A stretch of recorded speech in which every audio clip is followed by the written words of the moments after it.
Well, I've known Lori years now, and even though she is in pain every day of her life, she takes such good care of her son, and she is at every practice that he has. She is at every game. She and I started talking, and she told me a little bit of her story and about the health issues that she's had. I have to have surgeries, at least 2 each year, and I can't work because of my spinal issues, and my discs are just disintegrating, and there's nothing they can do about it. I was receiving disability checks, but they had made a clerical error on their part.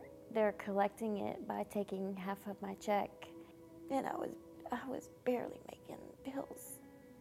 I mean, I've had to deal with people that really didn't seem to care. You're just kind of pushed to the side. I saw all these things happening to her. Honestly, I couldn't believe it. When you have so many bad things happen to you and every day is hard to get through, it's hard to keep your faith.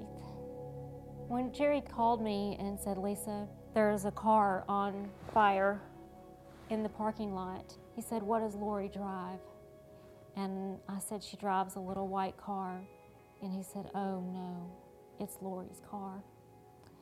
And I said, "Jerry, go see if you can do anything." Because I knew that she would be in shock after all that's happened to her, to have something like that happen.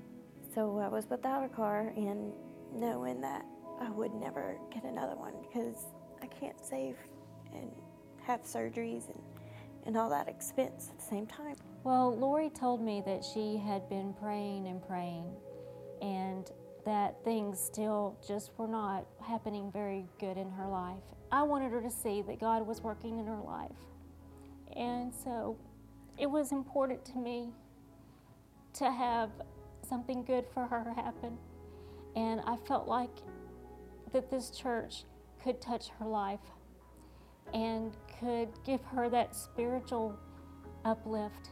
But Lisa contacted me. She was going to try to get her church to figure out some way to help or something, and the church got together and found a car for me. So I was really super excited about that because I didn't know if that would happen. My luck. And people at this church are so good at that.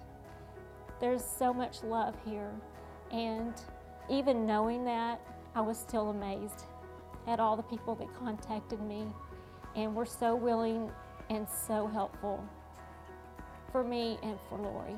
It meant a lot that people that barely, I don't know, took the time out to help me. It's given me a lot of hope to think that somebody did care.